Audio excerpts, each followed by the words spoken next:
নমস্কার। আগামী ২৯ জানুয়ারি সিপিআইএমের সমাবেশকে কেন্দ্র করে রাজনৈতিক উত্তাপ বেড়ে গেছে এই কারণে যে মুখ্যমন্ত্রী ডাক্তার মানিক সাহা জানিয়েছেন বা বিজেপির নেতৃত্ব জানিয়েছেন, বিজেপির প্রদেশ সভাপতি থেকে শুরু করে প্রায় সব নেতৃত্ব জানিয়েছেন যে আগামী ২৯ জানুয়ারি সে উমাকান্ত একাডেমিতে সমাবেশ যদি করে তাহলে শিক্ষাঙ্গনে সেখানে ব্যাঘাত ঘটবে, স্কুল ছুটি রয়েছে। সেই কারণে স্কুল সেখানে খোলা, মাফ করবেন, স্কুল খোলা রয়েছে এবং ছুটি যদি দিতে হয় তাহলে স্কুল বন্ধ করে সেখানে ছুটি দিতে হবে। সেদিক থেকে এই মাঠে সমাবেশ করা নিয়ে মোটামুটিভাবে একটা রাজনৈতিক বিতর্ক শুরু হয়ে গিয়েছিল। যদি একেবারে এই মাঠেই যে সিপিআইএম সমাবেশ করবে তা নিশ্চিত নয়। আপনারা প্রত্যেকে জানেন আস্তাবল মাঠে সেখানে সমাবেশ করার জন্য যে সিদ্ধান্তের কথা জানানো হয়েছিল, পরবর্তী সময় সেই মাঠ পাওয়া যায়নি। কেন পাওয়া যায়নি তারও ব্যাখ্যা আপনারা শুনেছেন। তারপর আবার রবীন্দ্র শতবার্ষিকী ভবনের সামনে সেখানে সমাবেশ করার উদ্যোগ যখন সিপিআইএম শুরু করলো, তখন প্রশ্ন উঠছে পুলিশ প্রশাসন কি অনুমতি দেবে?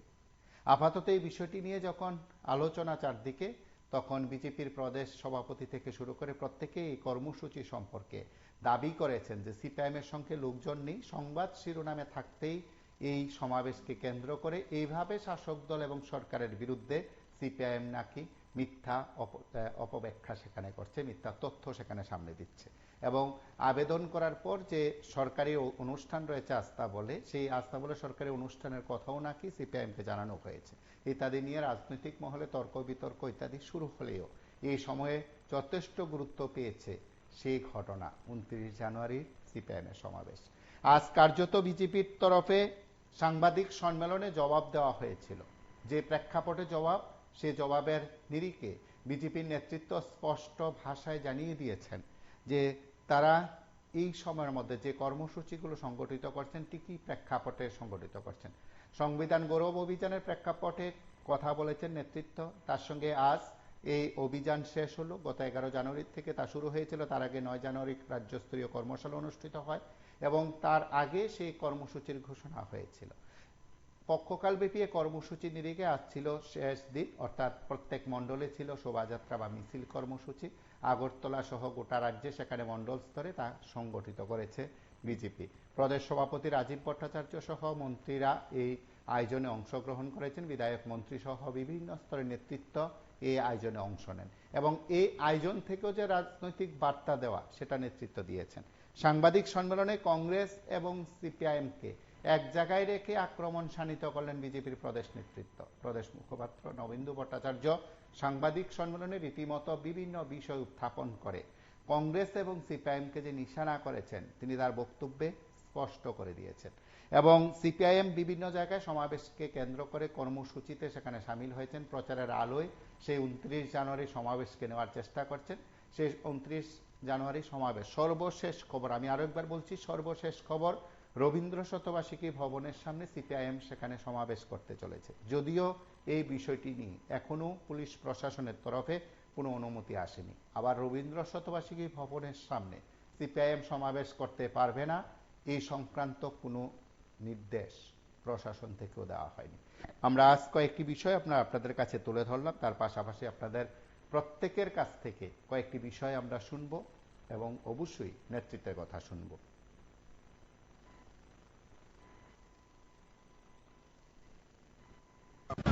আপনারা সবাই জানেন যে আমরা ভারতীয় জনতা পার্টি সর্বভারতীয় স্তরে এই সংবিধান গৌরব অভিযান আমরা করছি।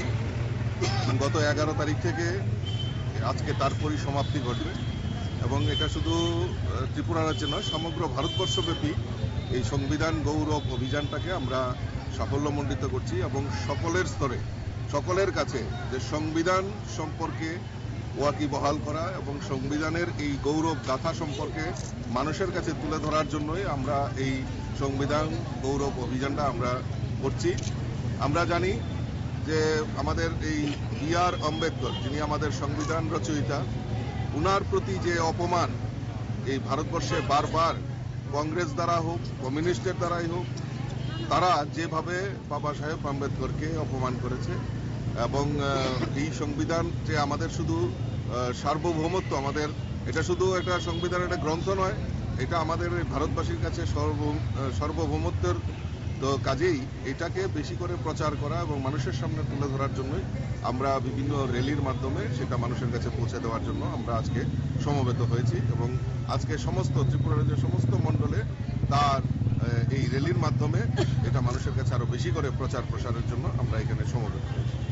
আপনাদের দলের বিরুদ্ধে যে তারা একটা সমাবেশ করার লেগে দুইটি জায়গা খুঁজেছে, দেওয়া হয়নি, মুখ্যমন্ত্রীও রিঅ্যাকশন দিয়েছে, আপনার দলের সভাপতি হিসেবে আপনার কি প্রতিক্রিয়া? দেখুন, মাননীয় মুখ্যমন্ত্রী গতকালকেই তার সুস্পষ্ট জবাব উনি রেখেছেন এবং আমরা চাই এই ত্রিপুরা রাজ্যে আইনের শাসন কায়েম হয়েছে।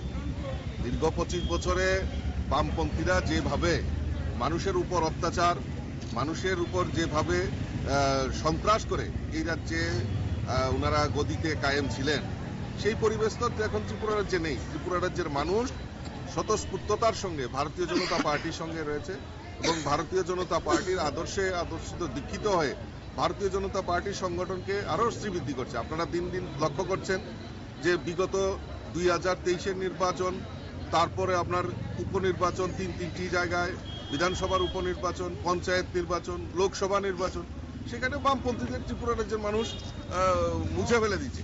এখন তাদের একটা মিডিয়া প্রচার লাগে, তারা মানুষের কাছে ভারতীয় জনতা পার্টিকে হেয় প্রতিপন্ন করার জন্য তারা একটা প্রয়াস নিয়েছে।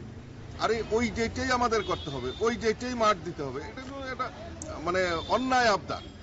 ত্রিপুরা রাজ্যে তো গণতন্ত্র রয়েছে। ত্রিপুরা রাজ্যে মাননীয় মুখ্যমন্ত্রী বারবার বলছেন যে আপনারা বিকল্প করুন, বিকল্প ডেট দেখুন, সরকারি প্রোগ্রাম, মানে এরকম অন্যায় আবদার যে সরকারি প্রোগ্রাম বন্ধ করে ওনাদের পার্টির প্রোগ্রাম করতে দিতে হবে। আরে এই তো 25 বছরের জামানা নয়, এটা মানে ওই যে আগে কমিউনিস্টে দেখতাম যে পার্টি অফিসে সব সিদ্ধান্ত হতো, সরকার সেইগুলি বাস্তবায়ন করত। এখন সরকার মানুষের সরকার, মানুষ সিদ্ধান্ত নেয় মানুষের জন্য কি কাজ করতে হবে। সেই জায়গায় দাঁড়িয়ে আমাদের রাজ্য সরকার কাজ করছে, এটা মানুষের সরকার, মানুষের জন্য, মানুষের কল্যাণের জন্য কাজ করছে। কাজেই কোথাও কোথাও এইভাবে বিভ্রান্ত করা, এখন চাঁদাবাজি বন্ধ হয়েছে। এই বামপন্থীরা দেখলাম এই সম্মেলনকে লক্ষ্যমাত্রা রেখে বিভিন্ন জায়গায় দুয়ারে দুয়ারে এই ভিক্ষা বৃত্তি করছে। 25 বছর মানুষকে যন্ত্রণা দিয়েছে, এখনো যন্ত্রণা দিচ্ছে। মানুষ সেটা ভালো চোখে দেখছে না। মানুষ চাইছে যে শান্তির কায়েম হয়েছে, মানুষ, সরকার মানুষের পেশে থেকে মানুষের কাজ সেবা করছে। আর তারা সকাল সকাল ওই আগে দেখতাম আমরা ঘুম থেকে উঠে প্রত্যেকদিন ওই কেউ মহিলা কমিশন, মহিলার চাঁদা, ডিওয়াইএফ এর চাঁদা, পার্টির বিশেষ তহবিল, বিভিন্নভাবে মানুষকে বিভ্রান্ত করে। আর তাদের ওই ডেলি দেশের কথা, ডেলি মিছার কথা, এইগুলি নিয়ে প্রচার প্রসার করতে। এখন মানুষ তারা জনবিচ্ছিন্ন হয়েছে, কাজে মিডিয়াতে প্রচারে আসতে হবে। তার জন্য ওই যেইটাই মাঠ লাগবে, ওই যেইটাই অমুক লাগবে, আর অন্যায় আবদার। জনবিচ্ছিন্ন কমিউনিস্ট, তাদেরকে ত্রিপুরা রাজ্যের মানুষ এই গত কয়েকটা ইলেকশনে তাদেরকে জনবিচ্ছিন্ন করেছে। এখন তারা মিডিয়ার কাছে প্রচারে আসার জন্য, কারণ তারা ভালো করে জানে যে তারা আস্তামল মাঠ কোনোদিনও ভরতে পারবে না, তারা ভালো করে জানে উমাকান্ত মাঠ কোনোদিনও ভরতে পারবে না, তারা জানে যে মানুষ তাদের সঙ্গে নেই। তো কাজেই এটাকে একটা বিশেষভাবে ফলাও প্রচার করে মিডিয়ার মাইলেজ নেওয়ার জন্য এই কমিউনিস্টরা এই অন্যায় আবদারগুলি করছে। এটা ভারতীয় জনতা পার্টি মাননীয় মুখ্যমন্ত্রী কালকে একদম খুব মানে দিল খোলাসাভাবে সব মানুষের সামনে রেখেছেন যে তারা কি কি অন্যায় আবদারগুলি করছে। তো তার তীব্র ধিক্কার জানাই এবং আগামী দিন এই কমিউনিস্টের বন্ধুরা যেভাবে জনবিচ্ছিন্ন হয়েছে তাদেরকে বলবো যে ভালো ভালো কাজ করুন, জনসমাবেশ মানে মানুষের জন্য কাজ করুন, জনসেবা করুন, তাহলে মানুষ আপনাদের গ্রহণ করবে। কিন্তু ওই চাঁদাবাজি করে মানুষকে আবারও বিভ্রান্ত করে এই রাজ্যে কোনোদিনও ক্ষমতায় আসা যায়। আপনারা জানেন সংবিধান আমাদের আত্মা। আমরা যেমন গীতাকে শ্রদ্ধা করি, আমরা যেমন অন্যান্য উপনিষদ ধর্মগ্রন্থকে শ্রদ্ধা করি, সংবিধানও আমাদের একটা বিরাট ধর্মগ্রন্থ।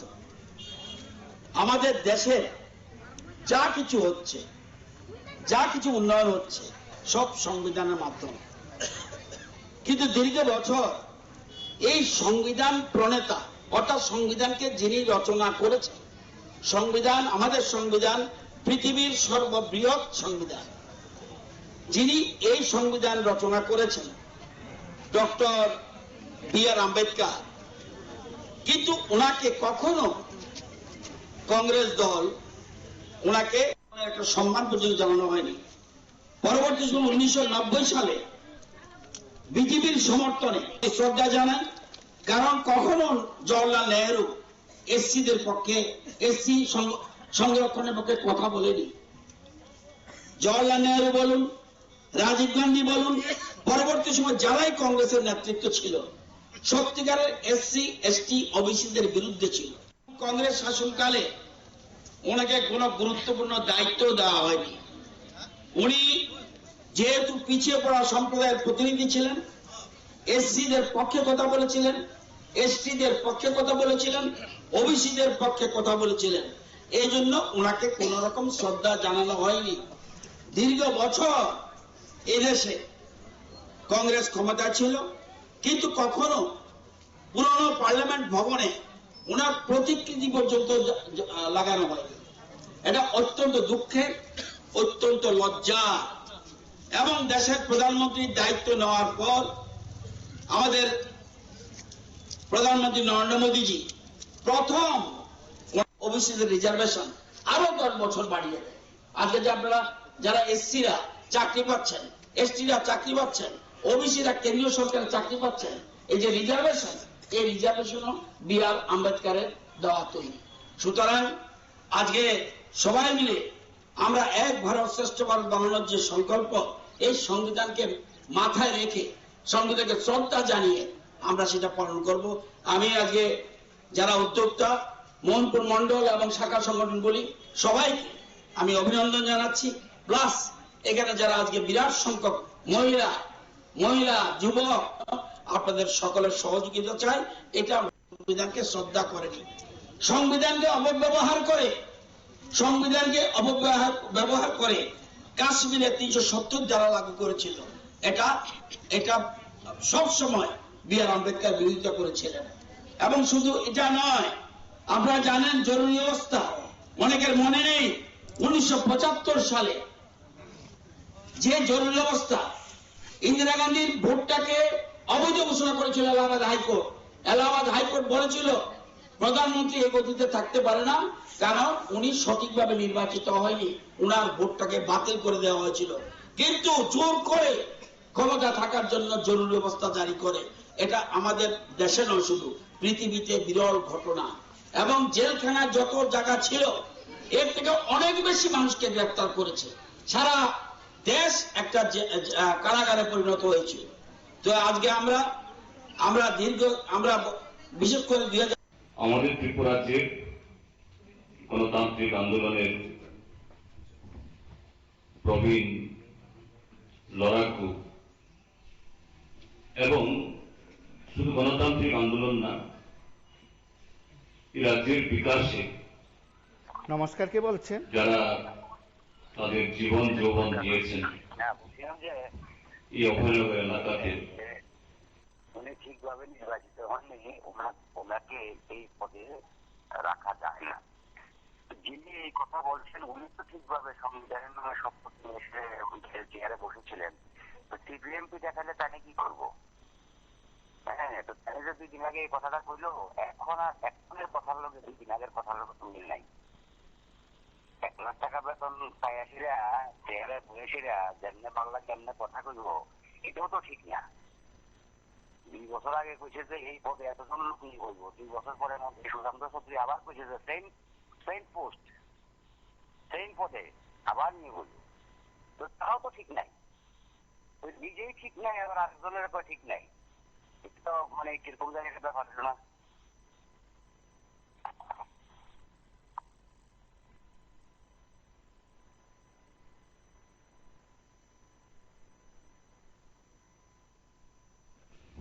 এই অভয়নগর এলাকাতে আপনাদেরকে এখানে আমন্ত্রিত করা হয়েছে। আমি অত্যন্ত আপ্লুত যে এরকম একটা অনুষ্ঠানে আয়োজনে শারীরিকভাবে অনেকেই দুর্বল, এই বয়সে এটা হওয়াই স্বাভাবিক অনেকেরই, তারপর আপনারা এসেছেন। আপনাদের আমাদের পার্টি রাজ্য কমিটির তরফ থেকে এবং আমার ব্যক্তিগত তরফ থেকেও অসংখ্য অসংখ্য শ্রদ্ধা এবং অভিনন্দন জ্ঞাপন করছি। যে উদ্দেশ্যে এই আয়োজন আমার আগে বক্তারা বলেছে, উপলক্ষ আগামী 29, 30, 31 জানুয়ারি আমাদের পার্টির 24তম রাজ্য সম্মেলন হবে। তো রাজ্য সম্মেলনের সাথে আপনাদেরকে এখানে আহ্বান করা, তার সাথে সম্পর্কটা কি? যারা আমাদের পার্টির কাজকর্ম সম্পর্কে সেরকম ভাবে ওয়াকিবহাল না,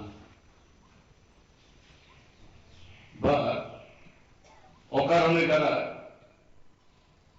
আমাদের পার্টির কর্মসূচিকে যারা বিরোধিতা করেন নানাভাবে, তারা মনে করেন কোন রাজনৈতিক দলের সম্মেলন মানে হল কিছু লোকের একসাথে বসে কিছুক্ষণ কথাবার্তা বলা, খাওয়া দাওয়া করা, বা কোন নেতা নির্বাচন করা। এটা ভারতের কমিউনিস্ট পার্টি মার্ক্সবাদী, অবশ্যই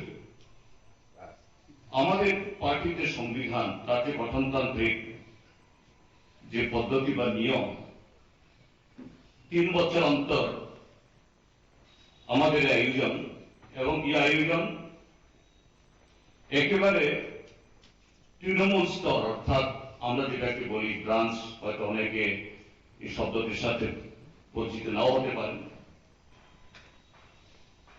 তৃণমূল স্তর আমাদের পার্টির সাংগঠনিক যে কাঠামো,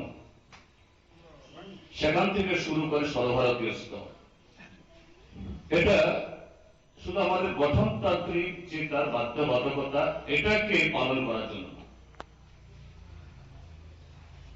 এই সম্মেলনের মধ্য দিয়ে আমরা আমাদের দেশের, রাজ্যের, জেলার, মহকুমার বা সে অঞ্চল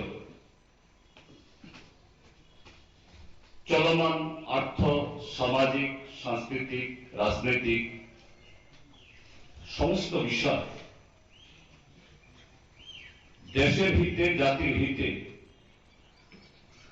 কিভাবে এটাকে আমরা পরিচালিত করব, অবশ্যই তার সাথে ভারতের কমিউনিস্ট পার্টি মার্ক্সবাদীর যে মূল লক্ষ্য, এই সমাজকে, গোটা জাতি, গোটা দেশের জনসংখ্যা, তাদের ভেতরে যাতে বর্তমান অবস্থাতে যে বৈষম্য আছে, কলহ আছে, বিভাগ আছে, যে একটা স্বাধীন দেশের বা একটা সভ্য সমাজের কাছে মোটেই আকাঙ্ক্ষিত না, সেই লক্ষ্যে নিয়ে যাওয়ার প্রশ্নে আমরা আমাদের লড়াই সংগ্রামকে আমরা কিভাবে এগিয়ে নিয়ে যাব। আমার আগের বক্তা কমরেড অমল খুব সংক্ষিপ্ত সুন্দরভাবে বলেছে যে আমাদের এই আগামী সম্মেলন বা আগামী 29 তারিখে যেটাকে কেন্দ্র করে যে জনসভার ডাক আমরা দিয়েছি, সেই সম্মেলনে বা জনসভাতে আমরা আমাদের রাজ্যের বর্তমান যে দম বন্ধ করার একটা পরিস্থিতি যা চলছে গত 7 বছর ধরে, কিভাবে এখান থেকে বেরিয়ে আসবে। আমাদের এই সম্মেলন প্রক্রিয়াতে যারা নিয়মিত পত্রপত্রিকা পড়েন, বিশেষ করে আমাদের পার্টির মুখপত্র এই দেশের কথা নিশ্চয়ই অনেকেই পড়েন, নিশ্চয়ই দেখেছেন যে আমরা এই আগামী 29, 30, 31 অর্থাৎ এই পর্বে আসার আগে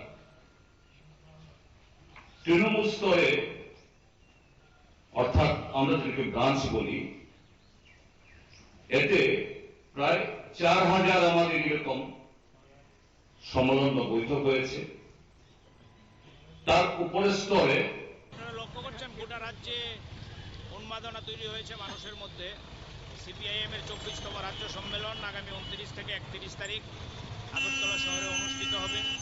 29 তারিখ প্রকাশ্য জমায়েতের মধ্য দিয়ে আমাদের এই সম্মেলনের কাজ শুরু হবে। আপনারা জানেন আমরা আস্তাবল ময়দান চেয়ে আবেদন করেছিলাম রাজ্য সরকারের কাছে। গতকাল আমাদের রাজ্য সম্পাদক জিতেন চৌধুরী এ সম্পর্কে স্পষ্টীকরণ দিয়েছেন। রাজ্য সরকার প্রথম দিকে আমাদের আস্তাবল ময়দান দেবে বললেও পরের দিকে নিয়ে অনেকটা জলঘোলা করার চেষ্টা করছে। আমরা উমাকান্ত ময়দান, রবীন্দ্র ভবনের সামনে এরকম নানান জায়গার জন্য আমরা আবেদন করেছি। যেহেতু শাসক দল সরকার তারাই ঠিক করবে কোথায় আমাদের জমায়েত করার জন্য দেবে। আমরা ইতিমধ্যে আওয়াজ তুলেছি আগরতলায় চলুন 29 তারিখ ব্যাপক জনসমাগম হবে আগরতলায়। এর প্রচারকে সামনে রেখে আমাদের সারা রাজ্যের বন্ধুরা নানান কায়দায় প্রচার সামগ্রী নিয়ে রাস্তায় নেমেছে। কোথাও দেয়াল লিখন, কোথাও হ্যান্ডবিল বিলি করা, কোথাও পতাকা লাগানো, কোথাও ফ্লেক্স লাগানো। আজকে আমাদের আগরতলা শহরের বন্ধুরা সদর মহকুমা কমিটির আহ্বানে ফ্লেক্স, পোস্টার, ব্যানার নিয়ে রাস্তায় নেমেছে মানুষের দৃষ্টিতে নেওয়ার জন্য। আপনারা জানেন আমাদের সিপিআইএম 2018 সালের পর থেকেই বহু আক্রমণ মোকাবেলা করে মানুষের জন্য লড়াই করছে। আমাদের বহু বন্ধু আক্রান্ত হয়ে বাড়ি ছাড়া, ঘর ছাড়া, তারপরেও তারা লাল ঝান্ডা ছাড়ছে না। এবং এই রাজ্যের মানুষ বিশ্বাস করে লাল ঝান্ডাই এই রাজ্যকে আবার নতুন সকাল দেখাতে পারবে। রাজ্যের মধ্যে একটা অরাজক পরিস্থিতি লক্ষ্য করছেন আপনারা।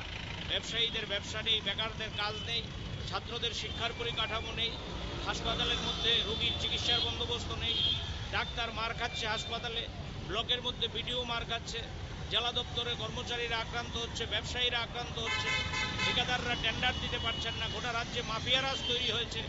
এর বিরুদ্ধে আওয়াজ তোলার জন্য গোটা রাজ্যের মানুষ তৈরি হচ্ছে এবং আমরা আত্মবিশ্বাসী এই 29 তারিখের যে প্রকাশ্য জমায়েত, এই জমায়েত ঐতিহাসিক আকার ধারণ করবে এবং সিপিআইএমের যে রাজ্য সম্মেলন, এই রাজ্য সম্মেলন থেকে এই রাজ্যে শাসক গোষ্ঠীর যে অবৈধ আনাগোনা তার বিরুদ্ধে ব্যাপক লড়াইয়ের মঞ্চ সেখানে তৈরি হবে এবং আমরা সিপিআইএমের নেতৃত্বে, বাম গণতান্ত্রিক ফ্রন্টের নেতৃত্বে এ রাজ্যে আবারও নতুন সকাল ফিরিয়ে আনতে পারবো এই প্রত্যয় নিয়েই আমরা রাস্তায় নেমেছি। 29 তারিখের জমায়েতে নামবো।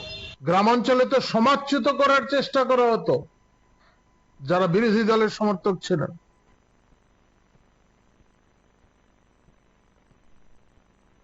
আজকে যারা তাদের দোসর কংগ্রেসীরা, তারা হয়তো ভুলে যাননি কিভাবে বিরোধী দলের কর্মীদের তারা সমাজচ্যুত করে দিত। এই ধরনের কোন পরিস্থিতি এই রাজ্যে নেই। সম্মেলন করার জায়গা চাইছেন, চাইতেই পারেন। গণতান্ত্রিক প্রক্রিয়ায় আপনারা গণতন্ত্র মানেন না সেটা আলাদা কথা, এবং গণতান্ত্রিক প্রক্রিয়ায় রাজনৈতিক সমাবেশ করার অধিকার আছে, কিন্তু জনগণের অধিকারকে খর্ব করে নয়।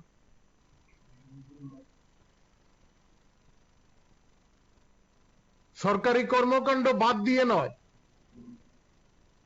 ছাত্রছাত্রীদের পরীক্ষাকে বাদ দিয়ে নয়,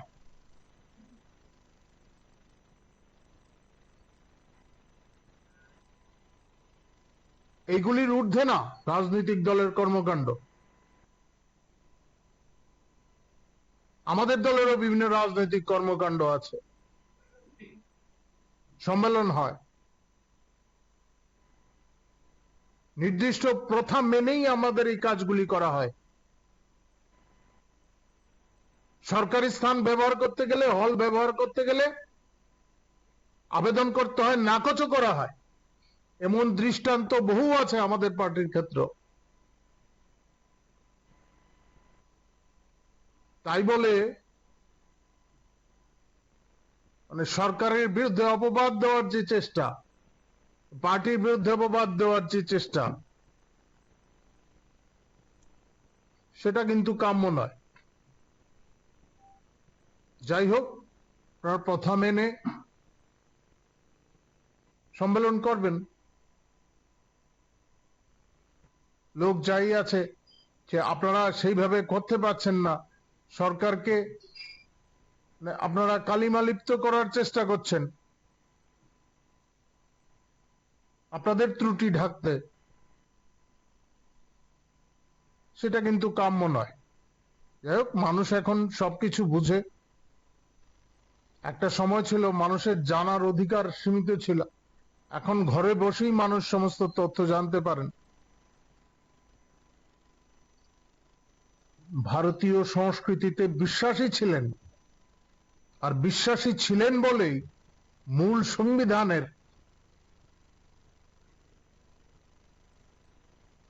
বিভিন্ন অধ্যায়, রামায়ণের বিভিন্ন কালখণ্ডের ছবি ছিল।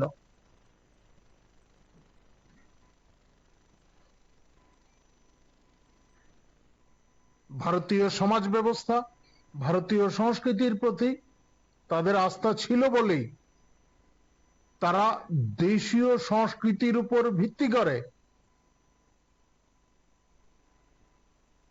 এই সংবিধান রূপায়ণের কথা চিন্তা করেছিলেন।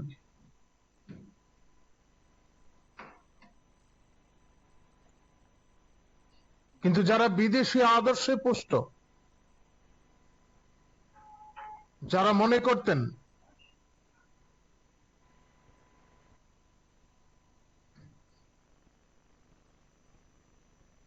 বিদেশের অনুকরণে তারা চলবেন, তারা নানাভাবে বিভিন্ন সময় চেষ্টা করেছেন যে দেশকে সেই পথে নিয়ে যাওয়া, এবং সেই গত কয়েকদিনে আপনারা দেখেছেন, আপনারা প্রচার করেছেন, আর আপনাদের মাধ্যমে আমরাও জানতে পেরেছি, সিপিআইএম রাজ্যের প্রধান বিরোধী দল তারা বিভিন্ন বিষয়ে আমাদের বিরুদ্ধে অভিযোগ আনছে।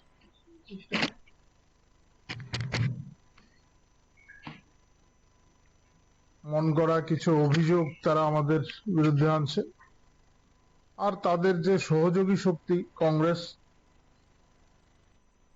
তারা সংবিধান সংক্রান্ত বিষয়কে সামনে রেখে এতদিন ধরে তারা যেভাবে দেশের মানুষকে বিভ্রান্ত করেছিল তাদের দলীয় স্বার্থে এবং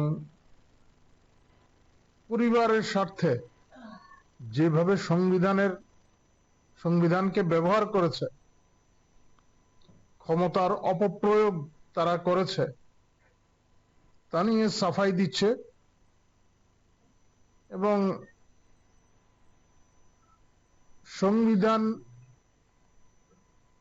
সংবিধানের মান রক্ষার জন্য আমাদের যে কর্মসূচি,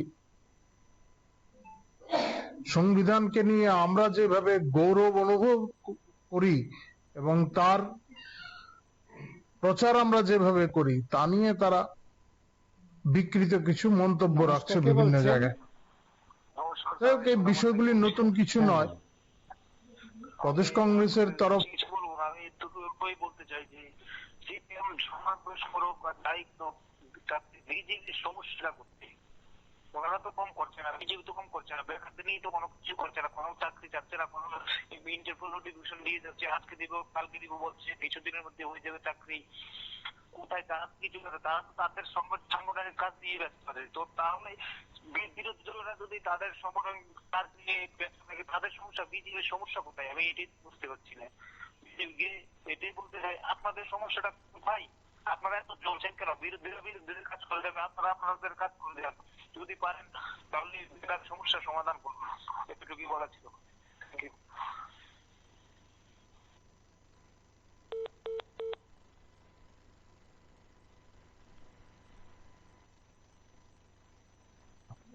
প্রদেশ কংগ্রেসের তরফে সংবিধান সম্পর্কে এখানে যে কথাগুলি বলা হয়েছে সেগুলো কংগ্রেসের জাতীয় স্তর থেকে বলা হয়েছে, এবং যিনি এই সাংবাদিক সম্মেলন করেছেন, এই বিষয়গুলির উপর আস্থা থাকুক আর না থাকুক, দায়বদ্ধতা আছে এখন তো সেই দায় এড়াতে পারবেন না, সেই জন্য এই কথাগুলির পুনরাবৃত্তি করেছেন। দিল্লি থেকে যে সমস্ত বিষয়গুলি পাঠিয়ে দেওয়া হয়েছে সেগুলি তিনি ব্যাখ্যা করে বলেছেন।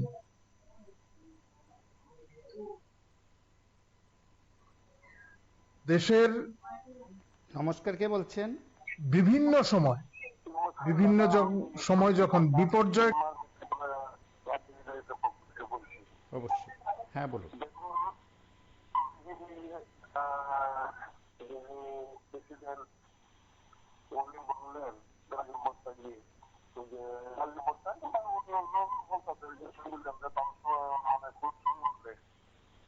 ওনারা কি জানেন কি যে 26 তারিখে সংবিধান মান্যতা দিয়েছিল? তো দেখা গেছে এইটা এই যে বিজেপি পার্টিতে মোহন ভাই ভোট, উনি কি বলছিল এই কিছুদিন আগে, এটা নিয়ে কিন্তু মানে খুব চলছে এখন ভারতবর্ষে। উনি বলছিলেন যে যেদিন রাম মন্দির উদ্বোধন হয়েছে দিল্লিকে ভারতবর্ষের মানে দেশ স্বাধীন হয়েছে। দেখি সংবিধানের মধ্যে লেখা ছিল যে রাম মন্দির যে দিল্লি নির্মাণ হবে সেদিন আমাদের ভারতবর্ষ স্বাধীন হবে।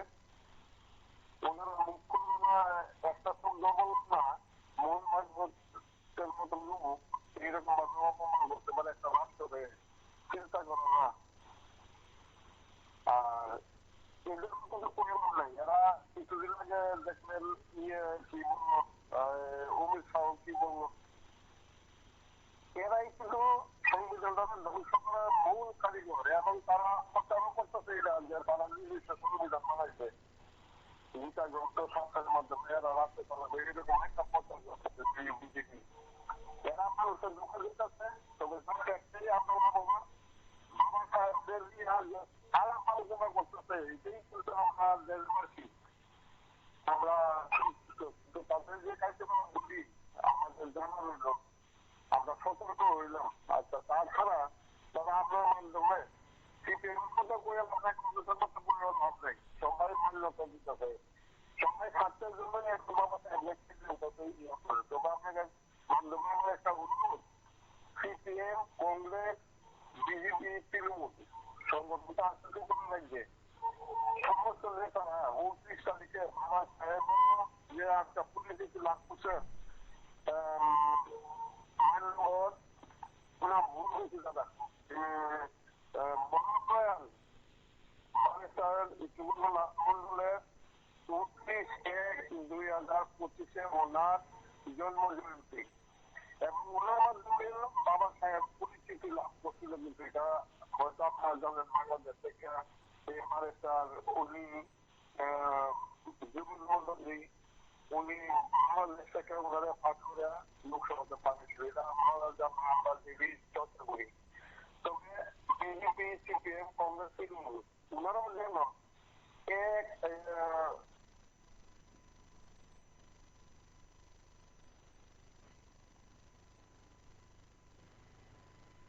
সময় যখন বিপর্যয় কাল এসছে দেশের জন্য, বিভিন্ন ধরনের সংকট তৈরি হয়েছে আমাদের দেশের জন্য, তখন রাষ্ট্রীয় স্বয়ংসেবক সংঘ গুরুত্বপূর্ণ ভূমিকা নিয়েছে। এমনকি চীনের যুদ্ধের সময়, চীনের সঙ্গে যখন যুদ্ধ হয়, চীন যখন ভারত আক্রমণ করেছে, সে সময় বা বিদেশি শক্তি যখন এদেশে নানাভাবে তাদের দুরভিসন্ধি প্রয়োগ করার চেষ্টা করেছে, রাষ্ট্র স্বার্থে রাষ্ট্রীয় স্বয়ংসেবক সংঘ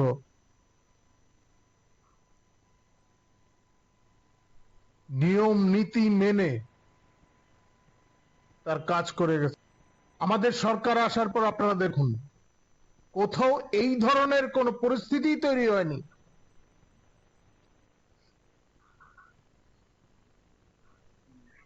আর এখন তারা অভিযোগ তুলছেন,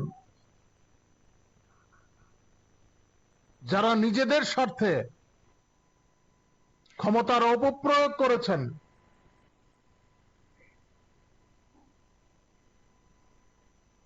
সংবিধান সংশোধনের নামে নিজেদের উদ্দেশ্য চরিতার্থ করতে চেয়েছেন,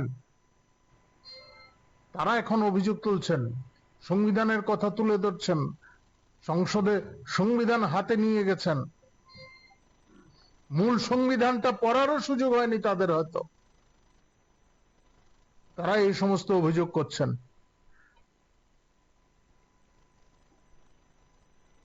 যাই হোক, এই রাজ্যের মানুষ, দেশের মানুষ সমস্ত কিছু বুঝতে পারেন।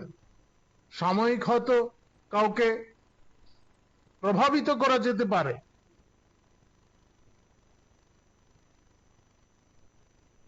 কিন্তু কোনোভাবে এটা দীর্ঘস্থায়ী হবে না।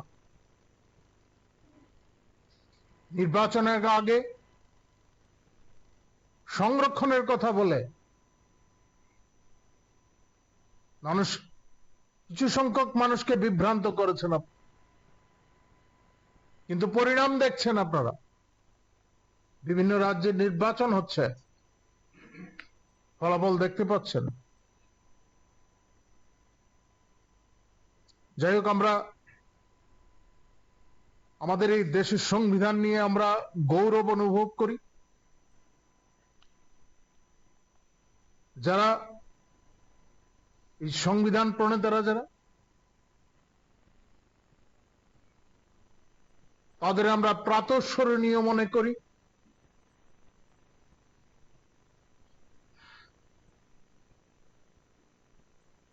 আমরা গত 11 তারিখ থেকে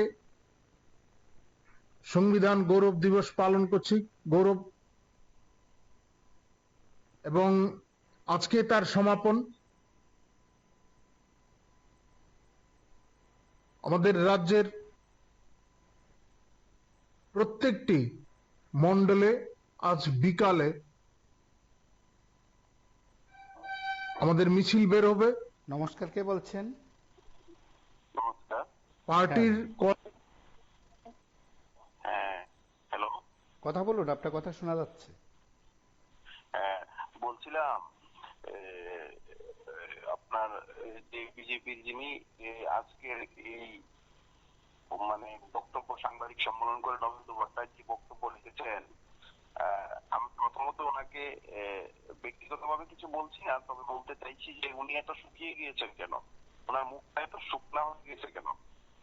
আমার মনে হচ্ছে যে ওনারা সিপিআইএম এর 29 তারিখ জনপ্লাবন যে আগাম পূর্বাভাস পেয়ে আতঙ্কিত হয়ে গেছেন ওনার মুখ্যমন্ত্রী, এবং ওনারা নিজেই আতঙ্কিত হয়ে গেছেন, মুখগুলি চুপসে গেছে। কারণ 29 তারিখ এই রাজ্যের যে দুর্গ একটা শান্তি সম্প্রীতির যে একটা মেলবন্ধন ছিল, এই মেলবন্ধন আজ বিজেপির এই 7 বছরে প্রায় ক্ষুণ্ণ হয়ে গেছে। মানুষের গণতান্ত্রিক অধিকার ক্ষুণ্ণ হয়ে গেছে। মানুষ পার্টি সম্মেলনের মধ্য দিয়ে ত্রিপুরা রাজ্যের আবার নতুন করে পার্টি কিভাবে আমাদের সংগঠন এবং রাজ্যের মানুষকে মুক্তি দিতে গিয়ে কি ধরনের আন্দোলন কর্মসূচি সংগঠিত করবে, এই সম্মেলনের মধ্যে আলোচনা হবে।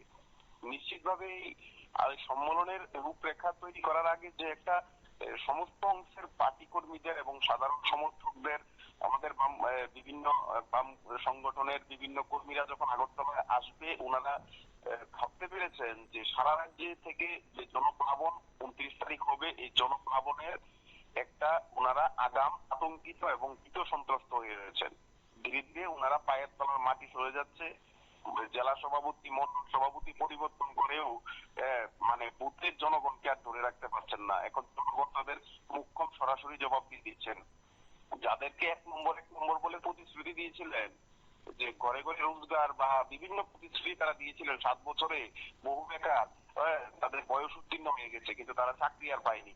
কিন্তু এখন তো তাদেরকে প্রশ্ন করছে মানুষ, তাই তারা এখন আর লুকিয়ে বেড়াচ্ছে। মন্ডল প্রেসিডেন্ট মানে পরিবর্তন করে মানুষকে আবার নতুন করে বোকা বানানোর চেষ্টা করছেন। এটা রাজ্যের মানুষ ভালো করে জানে। ওনার আগামী দিন আর ক্ষমতায় থাকছেন না, এবং যে দাম্ভিক মুখ্যমন্ত্রী যে দাম্ভিকতা দেখাচ্ছেন, এই দাম্ভিকতা একদিন ভেঙে চুরমার হয়ে যাবে। ধন্যবাদ।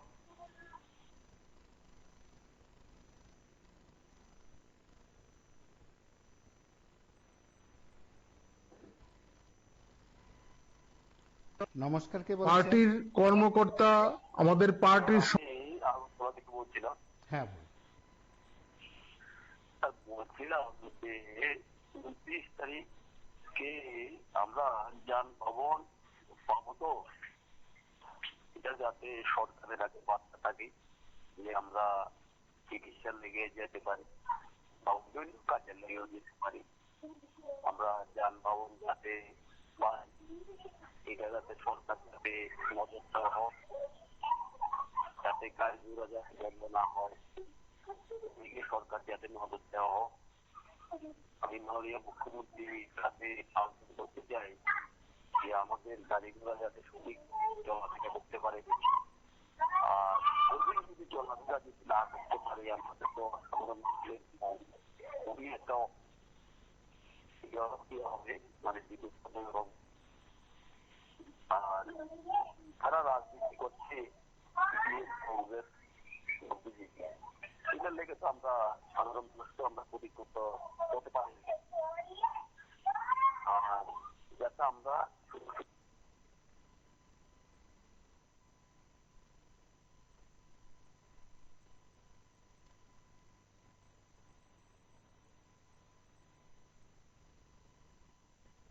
পার্টির কর্মকর্তা, আমাদের পার্টির সমর্থক ছাড়াও সাধারণ মানুষ তাতে সামিল হবেন।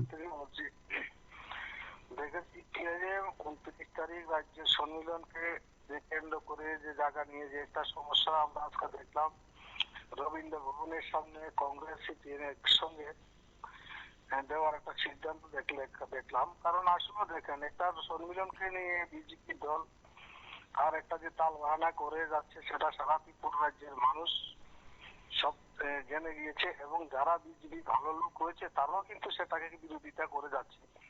কারণ আসলে বিজেপি দলটা চায় এমন ভাবে তারা কাজ করতে হবে যে কোনো দল সাথে মানে তারা সাংগঠনিক কাজ করতে না পারে এবং তারা একা নায়কতন্ত্র কায়েম করতে পারে, কিন্তু সেটা আসলে গণতন্ত্র দেশে গণতন্ত্র প্রিয় মানুষ কখনো সেটা মেনে নেবে না। কারণ রাজ্য সম্মেলন একটা সিদ্ধান্তের মধ্যে 3 বছর মাধ্যম হয়, কারণ দীর্ঘদিন পরে বামপন্থীরা এই রাজ্য সম্মেলন 24তম রাজ্য সম্মেলন করার জন্য, সফল করার জন্য সিদ্ধান্ত গ্রহণ করে। কিন্তু সেটা আমরা গতকালকে আমরা বলেছিলাম, যদি বিজেপি দল যদি মনে করে সিপিআইএম কে কোনো জায়গা দেবে না, কিন্তু আগরতলা শহরের মধ্যেই কিন্তু সেই সমাবেশের মাধ্যমে কিন্তু সম্মেলন অনুষ্ঠিত হবে। কারণ গণতন্ত্র পদ্ধতির মাধ্যমে কিন্তু সেটা হবে। কারণ জানে এই রাজ্যে যখন বিজেপি দল মানুষের সাথে প্রতারণা একদম মিথ্যা প্রতিশ্রুতির মাধ্যমে চলছে, কিন্তু সেটা কিন্তু ত্রিপুরা রাজ্যের মানুষ বুঝে গেছে। কিন্তু আমরা দেখলাম আজকে মুখপাত্র একজন সাংবাদিক সম্মেলন করেছে গণতন্ত্র মানে না। আমরা তো দেখলাম তারা বর্তমান সরকার আসার পরে স্কুল চলে দিক দিয়ে মেশিন চালিয়ে তারা জনসভা করছে, উদয়পুরের মাধ্যমে বহুত ইতিহাস রয়েছে, কিন্তু তারাই গণতন্ত্র মানে না। কারণ গণতন্ত্র মানলে গণতন্ত্র মাধ্যমে যদি পড়ে, তাহলে 1 মাস আগে যদি বামপন্থী বিরোধী দলের নেতা জিতেন বাবু যদি আস্তাবল ময়দান চেয়ে থাকে তাহলে সেটাকে দেওয়ার কথা দরকার ছিল। কিন্তু আসলে তারা মনে দুর্বলতা রয়েছে, কারণ মানুষকে বিভ্রান্ত করার জন্য। কিন্তু সেই বিভ্রান্ত মানুষ আর কখনো বিভ্রান্ততে পড়বে না, কারণ আস্তে আস্তে মানুষ সেটা বুঝে গিয়েছে এই ত্রিপুরার যে মানুষের জন্য 7 বছরে কতটুকু কাজ করেছে। তাদের অর্থনীতি বেড়ে গিয়েছে, সাধারণ কর্মীদের অর্থনীতি দুর্বল হয়ে গেছে, বেকারের কর্মসংস্থান নেই, শ্রম বৃদ্ধি হয়ে গেছে, স্কুলে শিক্ষক নেই, হসপিটালে ডাক্তার নেই, নার্স নেই। কারণ আসলে এরকম মিথ্যা প্রতিশ্রুতি দিয়ে কখনো চলতে পারে না। আমরা যাই বুঝতে পারলাম যে মানিক সাহা মুখ্যমন্ত্রী, তাই মানসিকতা ভালো দিক রয়েছে, কিন্তু সেও একটা চাপের মধ্যে পড়ার পরিপ্রেক্ষিতে কিন্তু মুখ্যমন্ত্রী সেটাকে নিয়ে তাল বাহানা কথাবার্তা বলছে যে স্কুল চলাকালীন। আমরা দেখলাম স্কুল চলাকালীন উমাকান্তের মাধ্যমে বিজেপি দল প্রোগ্রাম করেছে, কিন্তু আসলে সেটা একটা অজুহাত দিয়ে কিন্তু সেটা হবে না। কারণ 29 তারিখ আস্তাবল আগরতলামুখী ত্রিপুরা রাজ্যের বামপন্থী ছাত্র যুব সংগঠন শ্রমিক শ্রেণী মানুষ প্রস্তুত হয়ে গেছে। আমরা কালকেও বলেছিলাম, আজকেও বলছি, দেখুন জনসমুদ্রের মাধ্যমে দিয়ে ত্রিপুরা রাজ্যের 4র্থ সম্মেলন অধিবেশনের কাজ শুরু হবে।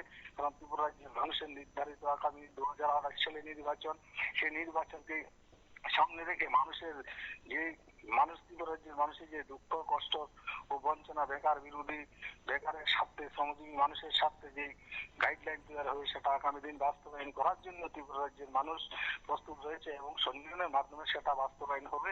আগামী দিনের ভবিষ্যৎ ত্রিপুরার জন্য সেটা শুভ বুদ্ধি মানুষরা বলছে। এখন আমরা সেটাই আশা করব। গোবিন্দ ভবন থেকে আমাদের আওয়াজ উঠে এই স্বৈরাচারী সরকারের বিরুদ্ধে রুখে দাঁড়াতে হবে। 2028 সালে নতুন সরকার গঠন করতে হবে, কারণ 2023 সালে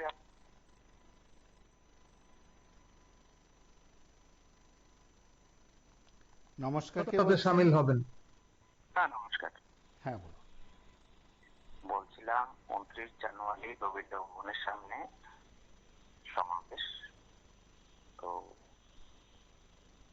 সিপিএম এবং কংগ্রেসকে জবাবটা দিলেন। কতটুক জবাব দিলেন সাধারণ নাগরিক সবাই বুঝে গেছে। তো আসলে যে কথাটা বলতেছিলাম আর কি, যে বটাই বাবু, ওনার জানি নামটা আমি ভুলে গেছি, বটাই, উনি যে এত কিছু বলছেন, দীর্ঘস্থায়ী কোনো কিছু হয় না। কোন জায়গাতে হয় না দীর্ঘস্থায়ী? একটা স্থায়িত্ব থাকে, 5 বছর, 30 বছর, 60 বছর, এরকম একটা যে কোনো একটা প্রতিষ্ঠানে স্থায়িত্ব থাকে। কিন্তু দলের ক্ষেত্রে বললে মানে রাজনীতিতে কোনো দীর্ঘস্থায়ী কোনো কিছু হয় না। ওটা উনি উজ্জ্বল রাখলেন। আমি বারবার এটা শুনছিলাম, আপনারাও দেখাচ্ছিলেন। রাজনীতিতে তো ত্রিপুরাবাসী দেখেছে, 10 বছর দেখেছে, মধ্যে 5 বছর দেখেছে এবং এরপর 25 বছর দেখেছে, এখন 7 বছর দেখছে। আমরা দেখছি আপনি চীনের সঙ্গে যুদ্ধ বললেন,